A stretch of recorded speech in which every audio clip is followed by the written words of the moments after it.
Hi friends, welcome to Telugu detective crimes. ఒక హంతకుడు హత్యలు చేయడమే కాదు, పోలీసులకే లేఖలు రాసి సవాలు విసిరాడు. నన్ను పట్టుకోగలరా అని ఎగతాళి చేశాడు. వేలాది మంది పోలీసులు వెతికినా, దశాబ్దాలు గడిచినా అతని అసలు గుర్తింపు ఇప్పటికీ ఖచ్చితంగా తెలియలేదు. ఫ్రెండ్స్, ఈరోజు ప్రపంచాన్ని షాక్కి గురిచేసిన జోడియాక్ కిల్లర్ కేసు గురించి తెలుసుకుందాం. అది సరిగ్గా 1968 సంవత్సరం డిసెంబర్ 20వ తారీఖు అమెరికాలోని కాలిఫోర్నియాలో ఒక ప్రేమ జంట కారులో మాట్లాడుకుంటూ వెళ్తూ ఉంది. ఆ ప్రశాంతమైన రాత్రి ఆ ప్రేమ జంటకు ఒక్కసారిగా భయానకంగా మారింది. గుర్తు తెలియని వ్యక్తి వచ్చి వారిపై కాల్పులు జరిపాడు. ఒకరు అక్కడికక్కడే మరణించారు, మరొకరు తీవ్ర గాయాలతో బయటపడ్డారు. సరిగ్గా కొన్ని నెలల తర్వాత మరో ప్రేమ జంటపై కూడా అదే తరహా దాడి జరిగింది. ఈసారి బాధితుల్లో ఒకరు బతికి బయటపడ్డాడు. అతను పోలీసులకు దాడి చేసిన వ్యక్తి గురించి కొన్ని వివరాలు చెప్పాడు.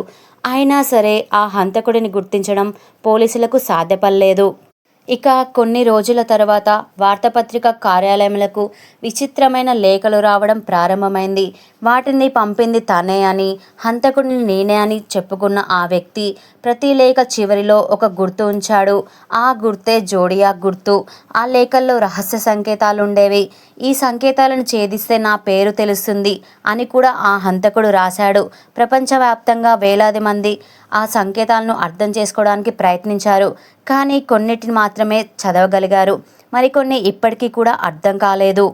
దాని తర్వాత 1969లో మరో హత్య జరిగింది. ఒక టాక్సీ డ్రైవర్ని నగర వీధిలో కాల్చి చంపాడు.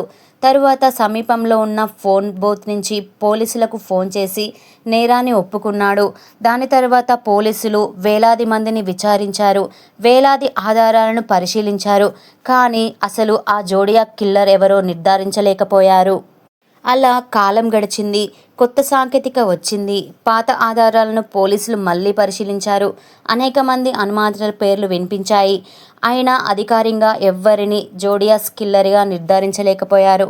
ఫ్రెండ్స్, ఈ కేసు ప్రపంచంలోని అత్యంత మిస్టీరియస్ క్రైమ్ కేసులో ఒకటిగా నిలిచింది. అసలు అతను ఎవరు, ఎందుకు ఈ హత్యలు చేశాడు అనే ప్రశ్నలకు ఖచ్చితమైన సమాధానం ఇప్పటికీ లేదు. ఫ్రెండ్స్, విన్నారు కదా, ఇలాంటి మరిన్ని క్రైమ్ కథల కోసం మన ఛానల్ని సబ్స్క్రైబ్ చేసుకోండి, లైక్ చేయండి. ఫ్రెండ్స్, తర్వాతి వీడియోలో మరో భయానకమైన నిజమైన క్రైమ్ కేసులో కలుద్దాం.